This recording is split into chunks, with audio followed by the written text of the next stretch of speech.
시작기도 바치겠습니다.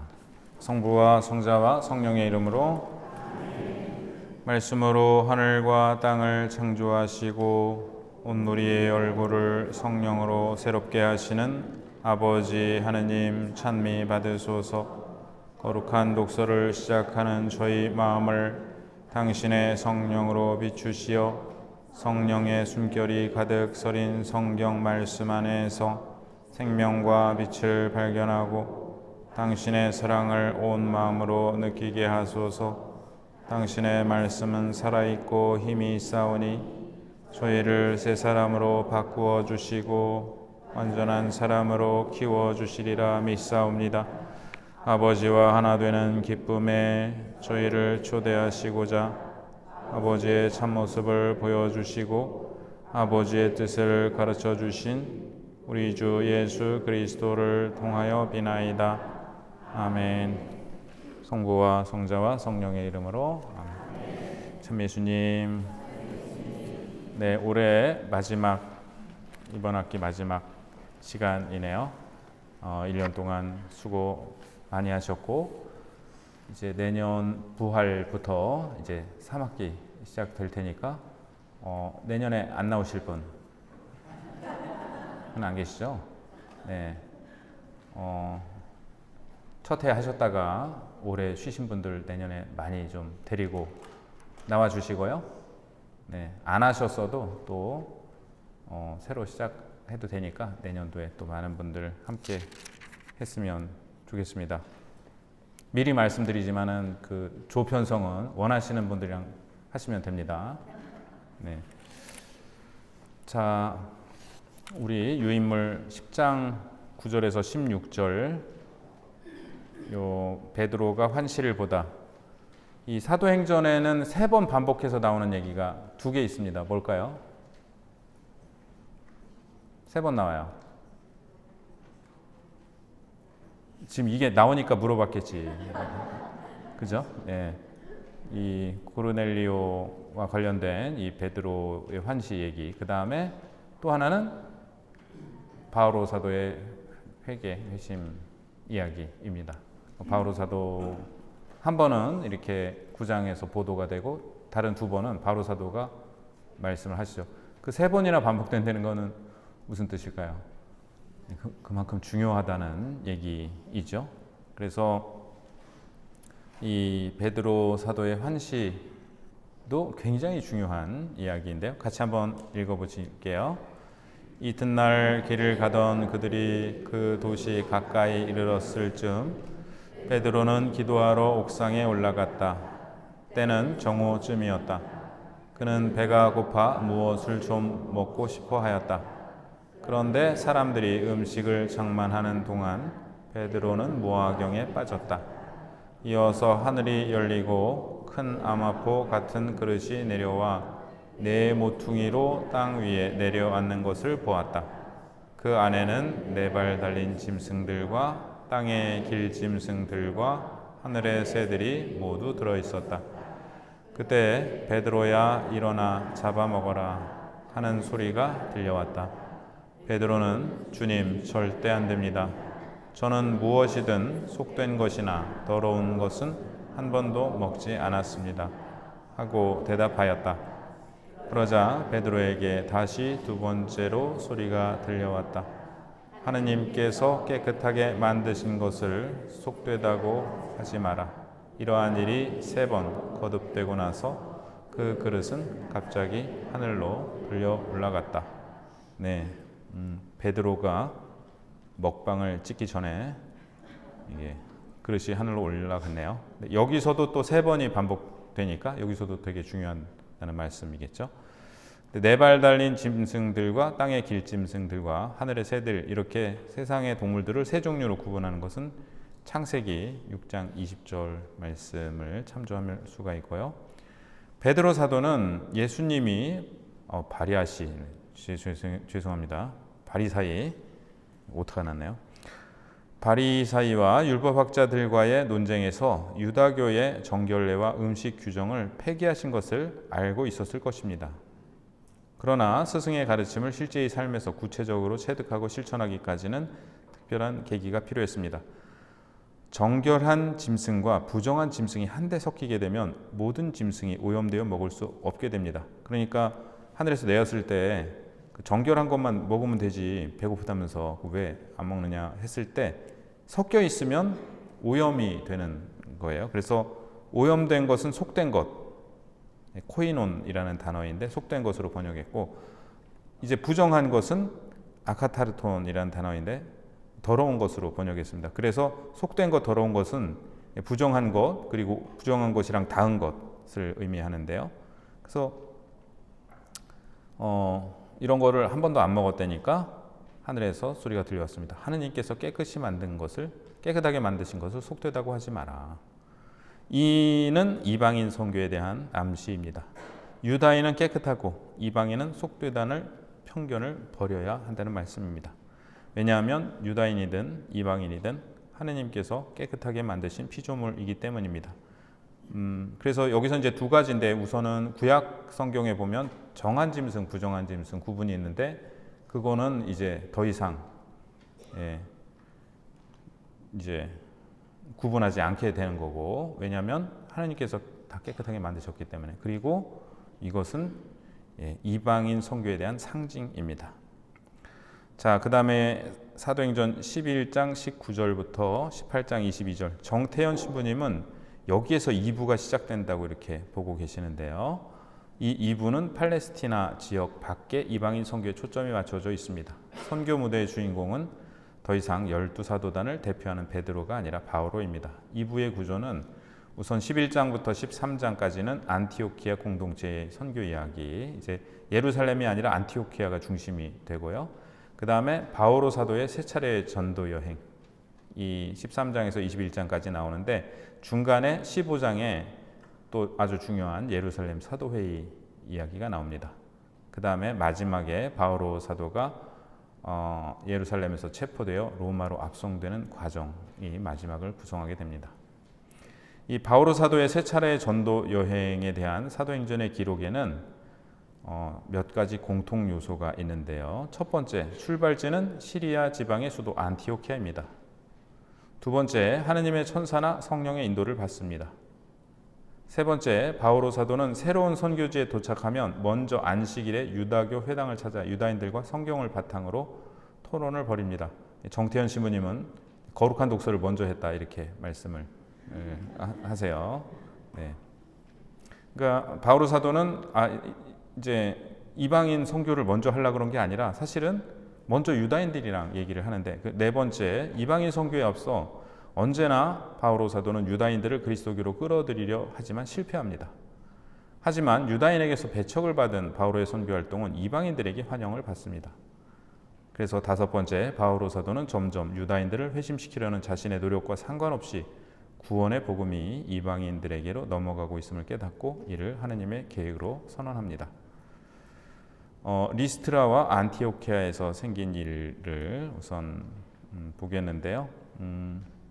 이코니온에서 이 바오로와 바르나바는 신으로 대접을 받았는데, 그 다음에 이제 리스트라 가서 봉변을 당해요.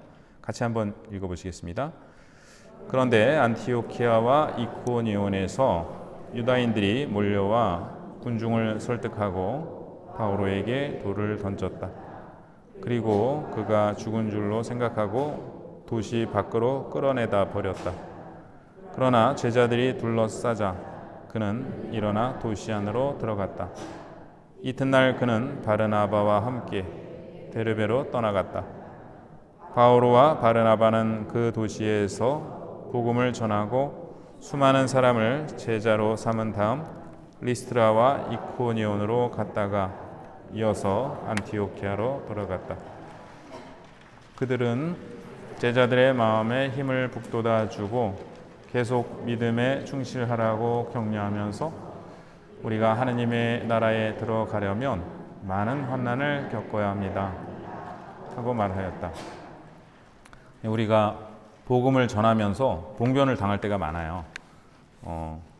지금 이제 냉담 교우들 우리가 방문을 내조 단원들이 하고 있는데, 이미 의사를 물어봐서 방문을 원하는 집만 가고 있지만 그렇지 않고 이렇게 방문했다가 굉장히 냉대를 받거나 또 상처를 받고 그럴 경우도 있는데 복음을 전하는데 왜 이런 일을 당해야 되나 했을 때 바오로 사도가 겪은 일을 한번 보시면 좋을 것 같아요. 그런데 이제 돌을 던지니까 바오로 사도가 돌을 맞고 쓰러졌는데 죽은 줄로 생각하고 도시 밖으로 끌어내다 버렸다. 이 끌어내다라는 단어가 에쉬론이라는 단어인데 이거는 8장 3절에 쓰였습니다. 사울은 교회를 없애버리려고 집집마다 들어가 남자든 여자든 끌어다가 감옥에 넘겼다.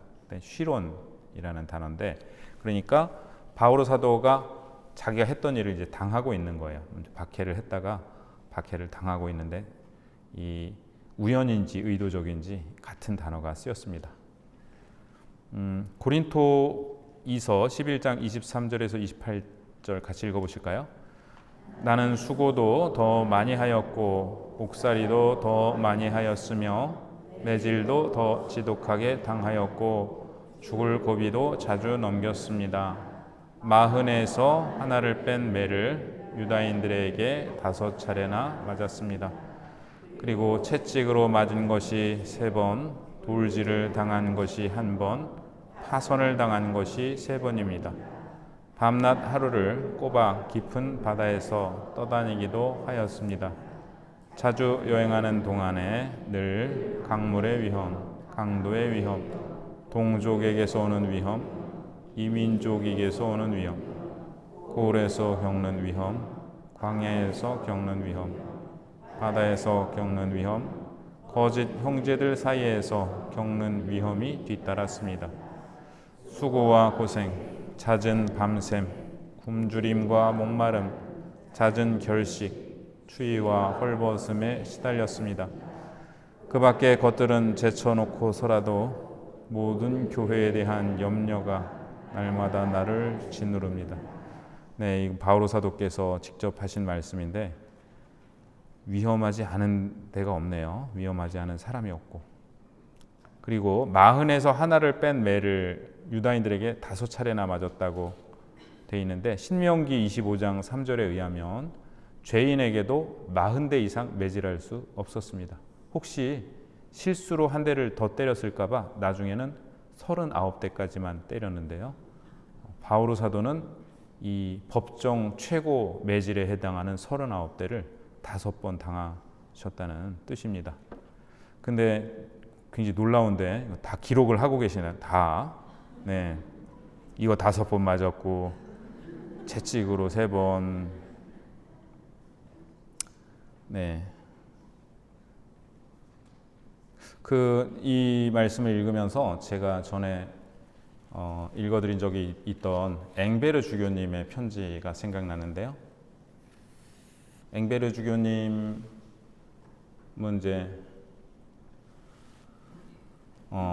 1839년에 순교하셨는데 입국하시고 나서 불과 1년 만에 기해박해가 일어났는데 이 기해박해가 아주 끔찍했던 게 제가 또 최근에 들었는데 그 동남아시아 어디에서 화산이 폭발을 했대요. 그것 때문에 아주 지구가 전체가 오염이 돼가지고 기근이 굉장히 계속 됐는데 아마 그 영향도 있었을 거라고. 그래서 기해박해 때는 이 천주교 신자를 고발하면은 나라에서 쌀을 줬기 때문에 그래서 김대건 신부님 아버지도 사위한테 밀고 고발을 당했고 많은 순교자들이 그 같은 고을에 살고 있던 때로는 이웃집에서 고발을 이렇게 당하는 그런 상황에서 앵베르 주교님도 배교자의 밀고로 당신의 거처가 알려지자 자수를 하셨고 또 교우들의 피해를 막고자 모방 신부님, 샤스탕 신부님에게 자수를 명하셔서 이렇게 4차례에 걸친 신문 동안 모진 고문에도 교우들을 보호하기 위해 끝까지 교우들의 이름을 대지 않으셨고 43세 나이로 세남터에서 모방 샤스탕 신부님과 함께 1839년 9월 21일 순교하셨습니다. 근데 그 앵베르 주교님 편지를 그때 제가 순교자 성월에 주로 이제 부모님께 보낸 마지막 편지를 조금 읽어드렸는데 거기 보면은 저는 잘 지내고 염려하지 마시고 하나 조금 걱정하실 수도 있는데 사실은 제가 이제 순교할지도 모른다고 하지만 이거는 굉장히 기쁜 일이니까 다블리 주교님 같은 경우에는 저를 위해서 감사 미사를 봉헌해 주시려면 그 봉헌금을 중국의 유아 세례를 위해 보내달라고 이런 말씀까지 이렇게 하셨고, 그래서 굉장히 의연하게 길을 가셨는데 앵베르 주교님이 이제 친구한테 보낸 편지에는 굉장히 사실적으로 부모님한테는 좀 걱정하실까봐 조금 그런 식으로 썼다면 앵베르 주교님이 친구한테 보낸 편지를 소개를 해드리면 나는 매일 새벽 2시 반에 일어나야 합니다. 3시에 교우들과 함께 아침 기도를 바치고 새벽 3시에요. 3시 반에 세례와 견진 성사를 집전하고 미사를 봉헌합니다. 그러니까 주교님이니까 견진도 다 주셔야 되는 거고 성사를 받은 15에서 20명가량의 교우들은 날이 새기 전에 집으로 돌아갑니다. 이게 들키면 안 되니까. 낮에는 또 다른 교우들이 한 분씩 와서 고해를 하고 이튿날 새벽 미사에 참여한 다음 돌아갑니다. 나는 한 집에 이틀 머물고 날이 새기 전에 다른 집으로 가서 똑같은 일과를 계속합니다. 배가 고파 많이 힘듭니다. 새벽 2시 반에 일어나서 정오가 되어야 거칠고 영양가 없는 음식으로 약간의 요기를 하는데 춥고 건조한 날씨 탓에 더욱 쉽지가 않습니다. 근데 전국이 기근이 들었기 때문에 음식이 별로 없어가지고 이렇게 말린 나물 이런 걸로 조금만 드셨던 것 같아요. 식사를 하고 잠깐 쉬었다가 두 신학생에게 신학 수업을 하고 이 두 신학생은 성정화상 바오로 그리고 이재의 토마스입니다. 밤이 될 때까지 교우들의 고해성사를 더 듣습니다. 밤 9시가 되면 돗자리에 눕습니다. 여기는 침대도 요도 없습니다. 가난한 사람들, 슬픈 삶. 그들이 그리스도인이 되어 자신들의 가난을 거룩하게 하면 좋으련만. 우리야 당연한 일이지만 침대도 없고 요도 없는 게, 근데 서양에서 오셔가지고 이런 데서 주무시는 건 쉽지 않았겠죠. 이제 요 다음 구절이 참 굉장히 인상적인데 너무나 고통스러운 삶이기에 이를 끝나게 해줄 칼날이 우리에게는 별로 두렵지 않다는 것을 짐작할 수 있겠지요. 그러니까 너무 힘들어서 빨리 순교했으면 좋겠다 그런 말씀이신데 얼마나 힘드셨으면 이를 끝나게 해줄 칼날이 우리에게는 별로 두렵지 않다는 것을 짐작할 수 있겠지요. 새벽에 내가 봉헌하는 미사가 전 세계에서 봉헌되는 첫 번째 미사로서 연옥 영혼들에게 은총과 휴식의 기쁜 소식을 전해준다는 생각에 기쁩니다.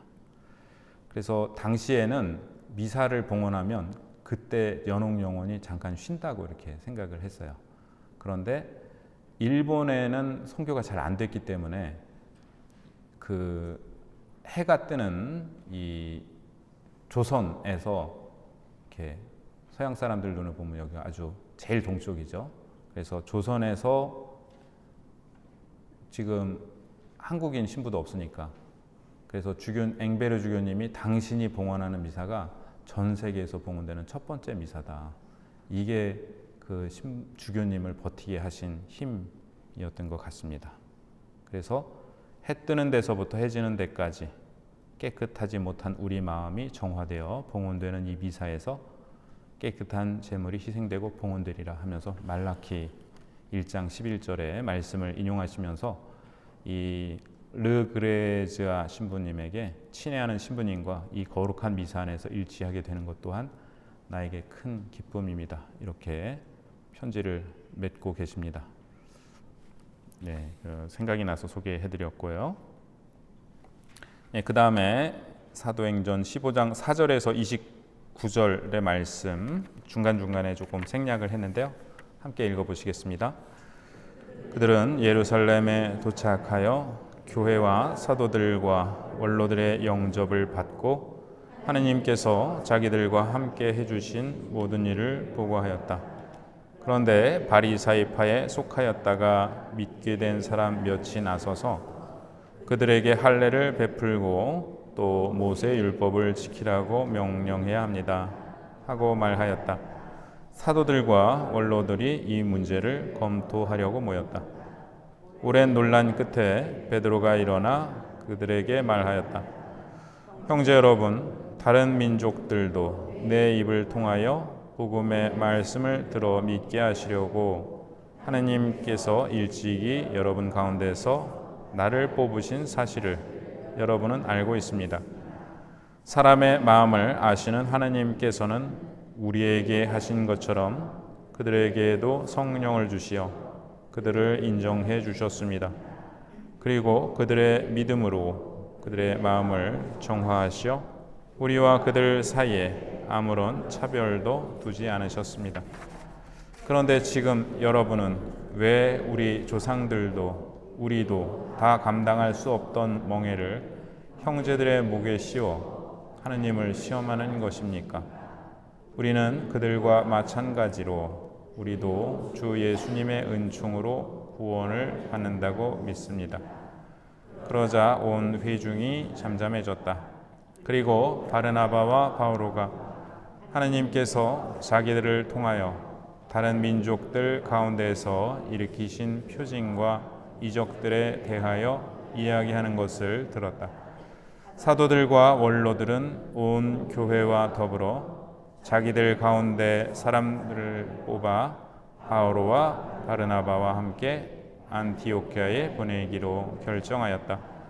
그들 편에 이러한 편지를 보냈다.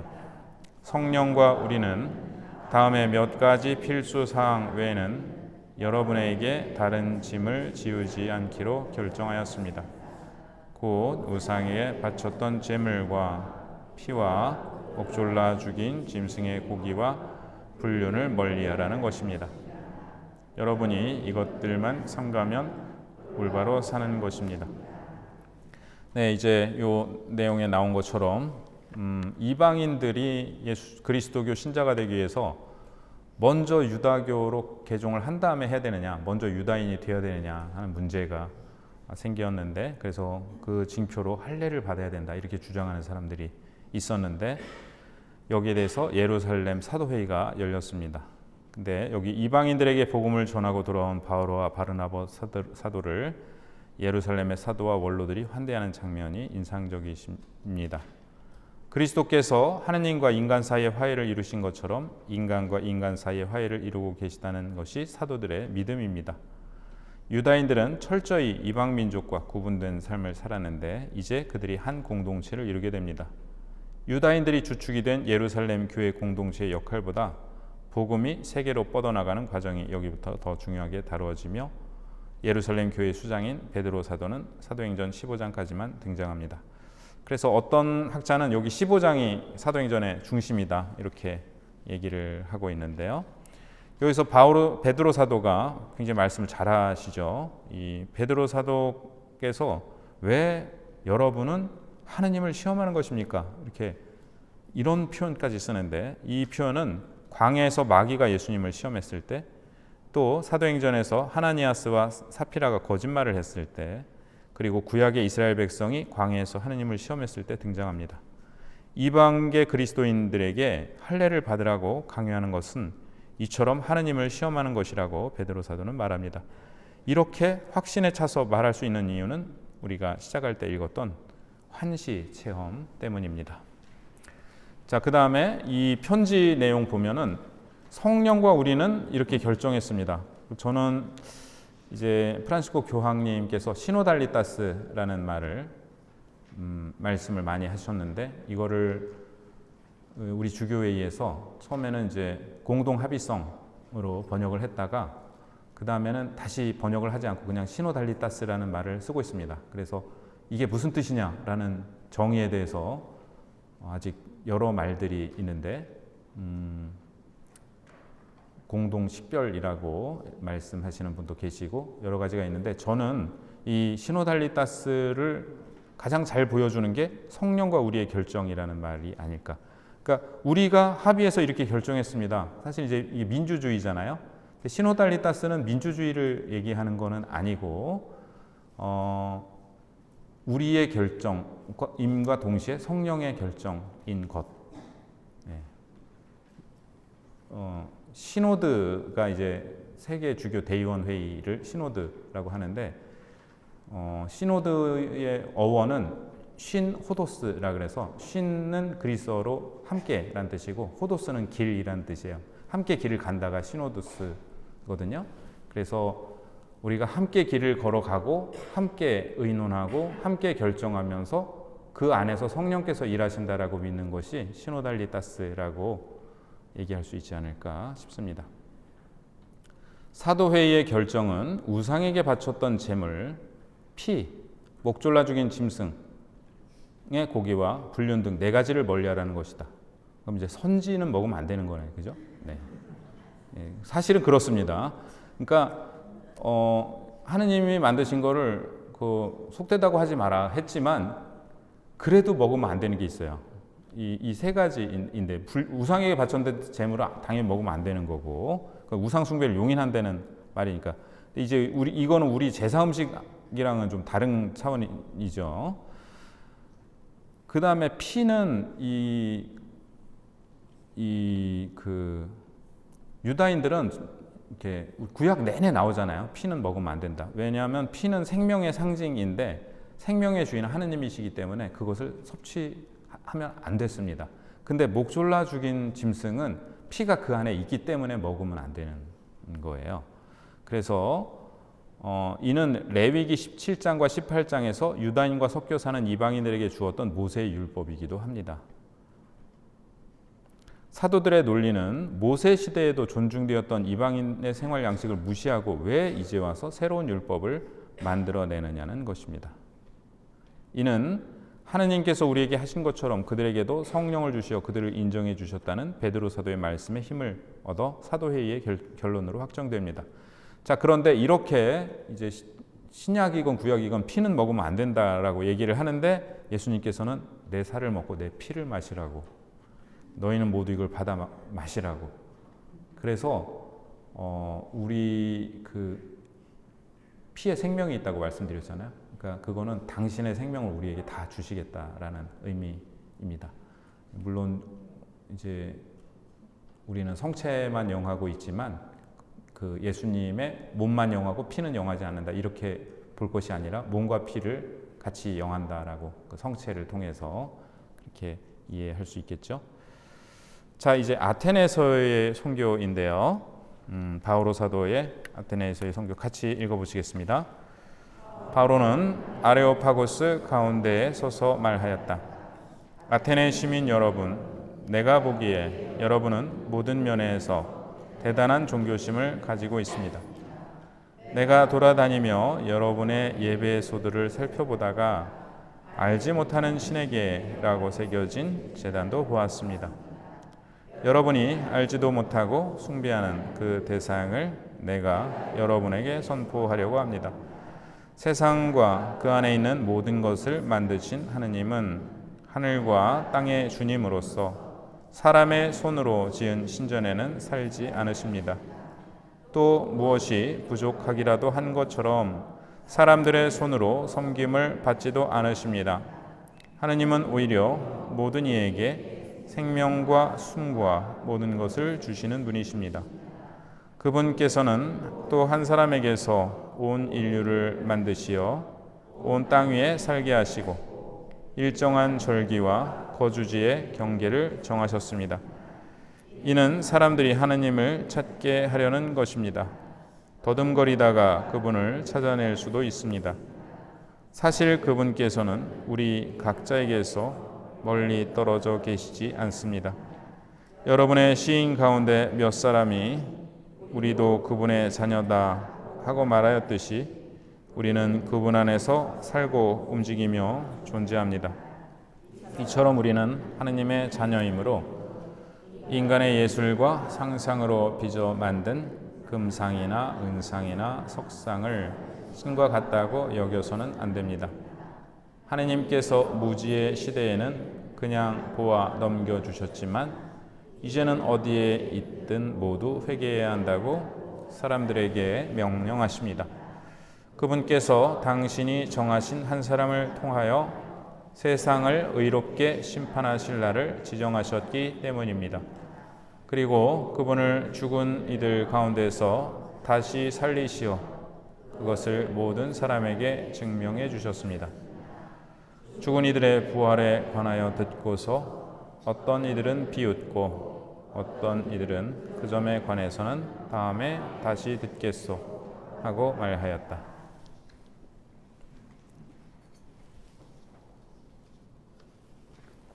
네, 아돌프 하르낙이라는 사람은 사도행전 전체에서 가장 놀라운 구절이라 말하였고, 펠리칸이라는 동방교회 신학자인데요. 이분은 부정신학과 긍정신학이 맞닿아 있는 설교라고 하였습니다. 여기 부정신학은 알지 못하는 신에게라고 쓴 게 부정신학이에요.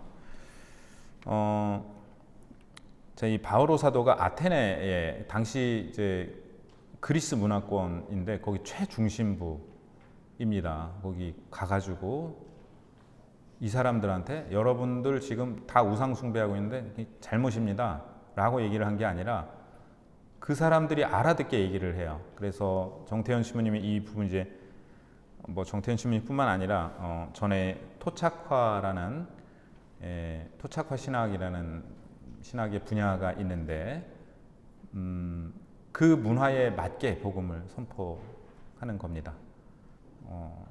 그래서 그 토착화 신학의 어떤 효시는 예수님이시고요. 왜냐하면은 인간들이 알아들을 수 있게 육을 취하셔서 인간이 되신 거. 그 다음에 이 신학적 이 설교에서는 바오로 사도의 이 아테네에서의 이 선포가 굉장히 토착화 신학의 어떤 시초처럼 여겨지기도 합니다. 그래서 여러분들 지금 잘못 섬기고 있는 겁니다. 이렇게 얘기를 하는 게 아니고 서서히 이제 보시면은 첫째, 하느님께서는 세상과 그 안에 모든 것을 창조하신 분이시라는 얘기를 하는데 이거는 당시 에피쿠로스 학파에서 말하던 것을 인용한 것입니다. 그러니까 사람들이 알아들은 거예요. 그게 무슨 얘기인지.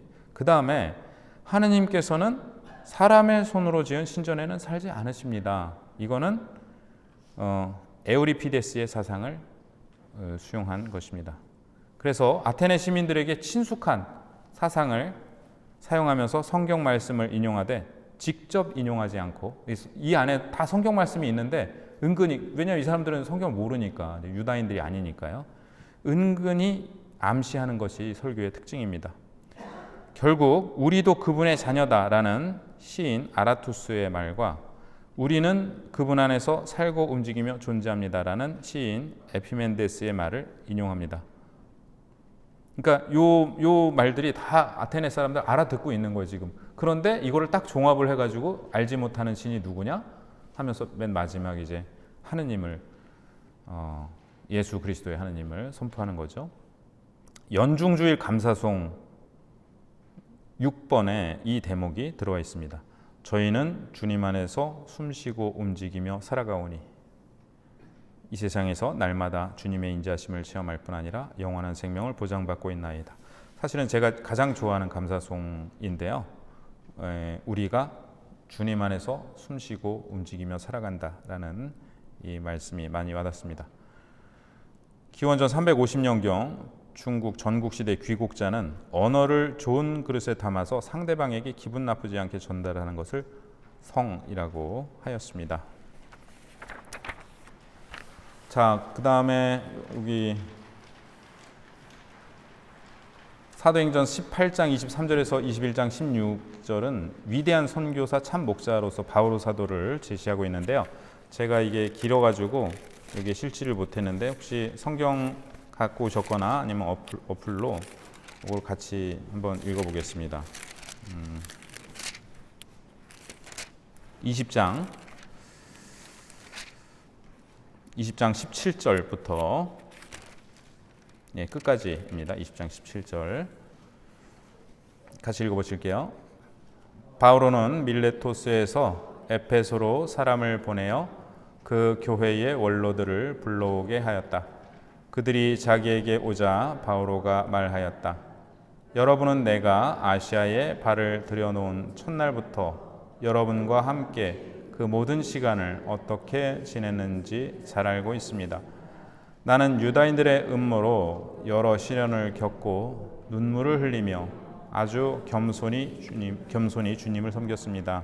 그리고 유익한 것이면 무엇 하나 빼놓지 않고 회중 앞에서 또 개인 집에서 여러분에게 알려주고 가르쳤습니다. 나는 유다인들과 그리스인들에게 회개하여 하느님께 돌아오고 우리 주 예수님을 믿어야 한다고 증언하였습니다. 그런데 이제 나는 성령에 사로잡혀 예루살렘으로 가고 있습니다. 거기에서 나에게 무슨 일이 닥칠지 나는 모릅니다. 다만 투옥과 환난이 나를 기다리고 있다는 것을 성령께서 내가 가는 고을에서마다 일러주셨습니다.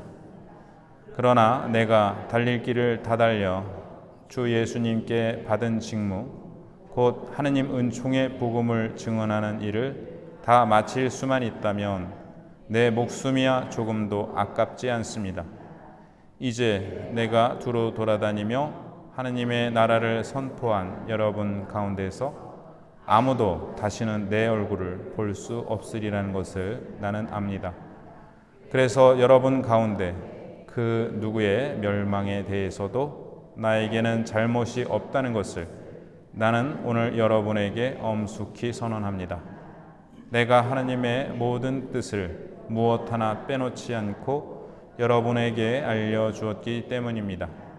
여러분 자신과 모든 양떼를 잘 보살피십시오. 성령께서 여러분을 양떼의 감독으로 세우시어 하느님의 교회 곧 하느님께서 당신 아드님의 피로 얻으신 교회를 돌보게 하셨습니다. 내가 떠난 뒤에 사나운 이리들이 여러분 가운데로 들어가 양떼를 해칠 것임을 나는 압니다. 바로 여러분 가운데서도 진리를 왜곡하는 말을 하여 자기를 따르라고 제자들을 꿰어내는 사람들이 생겨날 것입니다. 그러니 내가 3년 동안 밤낮 쉬지 않고 여러분 한 사람 한 사람을 눈물로 타이는 것을 명심하며 늘 깨어 있으십시오. 이제 나는 하느님과 그분 은총의 말씀에 여러분을 맡깁니다.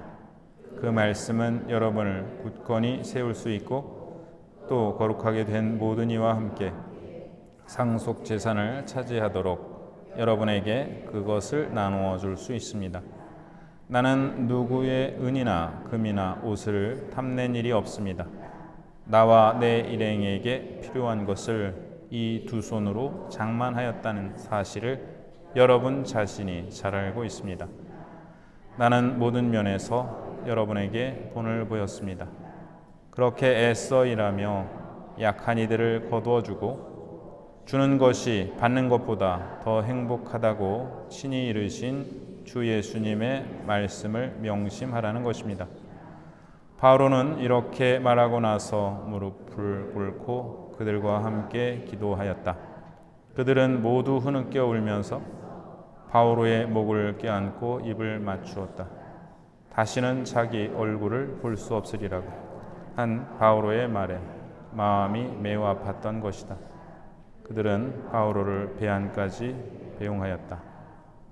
네, 무척이나 감동적인 장면인데요. 특히 이제 바오로 사도가 나는 이제 떠날 테니까 여러분 이제 알아서 잘 사십시오 이게 아니라 이제 나는 하느님과 그분 은총의 말씀에 여러분을 맡깁니다. 그리고 이 정태현 신부님은 요 이제 여기에서 이 선교사와 목자, 그러니까 사목자들의 참된 모범을 제시하고 있다 이렇게 말씀하고 계신데, 제가 많이 읽고 묵상하고 제가 본당 떠날 때 이렇게 얘기하고 떠나면 되게 좋을 것 같은데, 근데 이제 이 부분이 좀 자신이 없어요. 나와 내 일행에게 필요한 것을 이 두 손으로 장만하였다는, 그래 알바를 해야 되는데 바오로 사도는 천막 만드는 일을 하셨다고 그러죠. 네. 지난 주에 지난 시간에 김병학 신부님 말씀 드린 적 있었는데 김병학 신부님이 그리스, 터키 성지 순례를 다녀오시더니 수업 시간에 이 말씀을 하시는 거예요. 그 밀레토스에서 바오로 사도가 에페소 교회에 사람들을 불러놓고 말이지. 그러니까 본당 총회장, 성소회장, 재정분과장 다 와가 재정부회장 와가지고 하는데 내가 이제 가면 너희들을 이제 다시는 못 본단 말이지. 그러면서 부둥켜 안고 울고 뭐 여성부회장도 나오고 다 잘 가라고 말이지. 배에 오르다가 아이쿠 하면서 발을 헛디뎌 가지고 바다에 한쪽 발이 빠졌는데 그때 밟으셨던 돌이 바로 이 돌이야 하면서 돌 하나 갖고 오셔가지고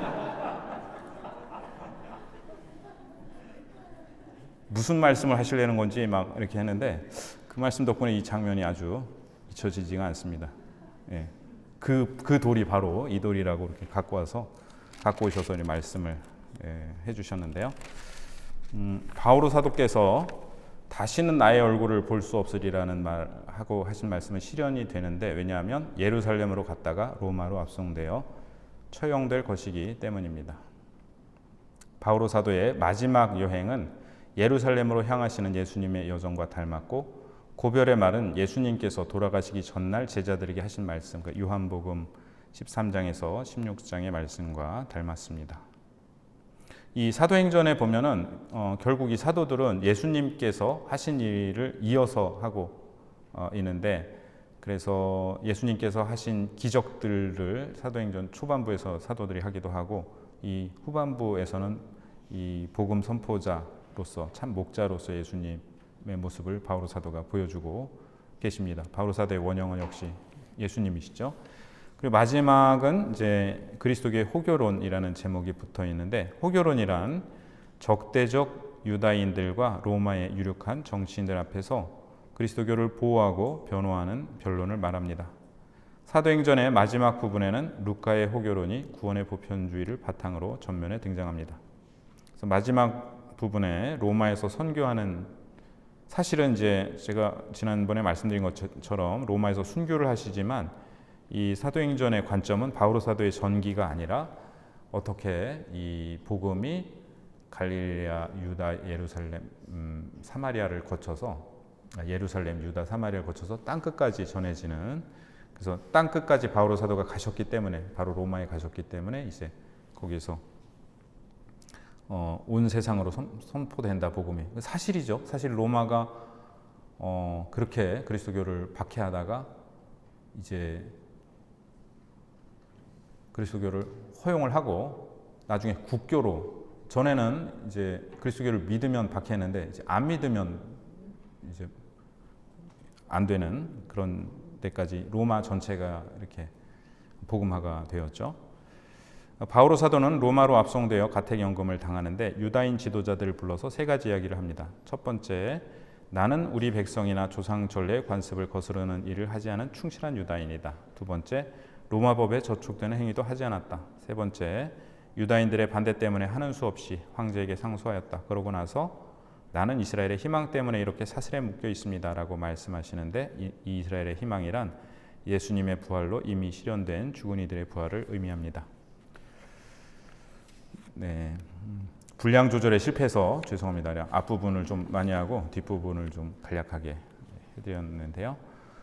마지막으로 연대기를 이번 학기에 내내 연대기를 많이 이렇게 보여드렸지만 사실은 우리가 1200년의 역사, 1200년이 넘는 역사를 이번에 보았어요. 그래서 모세, 그 다음에 판관들의 시대, 여기는 여호수아기 판관기에 해당하고 그 다음에 사울, 다윗, 솔로몬, 남구왕국 분열, 북이스라엘 멸망, 남유다 멸망 이게 사무엘기, 열왕기, 역대기에 실려 있고 키루스 칙령으로 유배에서 돌아오기 시작하고 예루살렘 성전 재건하고 에즈라가 입법 활동을 하고 그게 에즈라기, 느헤미야기의 내용이고 그 다음에 이제 헬레니즘 시대에 안티오코스 4세에 맞서서 마카베오 항전이 일어나고 성전을 되찾고 성전봉헌 축제를 하는 것, 이게 마카베오기 이야기. 그 다음에 이제 복음서, 그 다음에 사도행전까지 역사서 이렇게를 같이 이번에 읽으시면서 수고 많이 하셨고, 성경 말씀 읽으시면서 하느님께서 말씀 안에서 직접 우리를 만나 주시고 또 우리에게 당신의 은총을, 사랑과 은총을 주시고, 혹시 이번에 그렇게 와닿지 않았다 하더라도 내 마음속에 살아있다가 언젠가 말씀은 분명히 우리에게 말씀을 건네시고 힘을 주시고 당신의 일을 하실 것입니다. 바오로 사도가 로마에 그냥 도착하고 사도행전은 끝이 나지만 거기에서의 순교로, 사실은 그동안에 말씀으로 선포한 것보다 순교로 더 많은 복음을 선포하시는 것처럼 말씀이 우리 안에서 당신의 일을 계속 해 나가시리라 믿고, 네, 수고 많이 하셨고요. 우리 개근상 시상은 12월 28일 날 교중미사 때 할 거예요. 네. 그러고 거의 안내해 주실 거죠? 교육분과장님이? 네. 그리고 하나 이제 우수조 상도 있습니다. 그래서 조 중에 개근하는 사람과 제일 많은 우수조가 들어가고요. 우수조 상도 있습니다. 네, 그러니까 개인별로 시상도 하고, 그 다음에 개근 하신 분이 제일 많은 조, 그 조에도 시상을 해드리겠습니다. 그래서 바쁘시겠지만 12월 28일 날 교중미사 때 많이 오셔서 우리 그때 또 그룹 공부 개근상 수여식하고 우리 거룩한 독서 개근상 수여식을 교중미사 때 공지사항 때 하겠습니다. 1년간 수고 많이 하셨습니다. 감사합니다.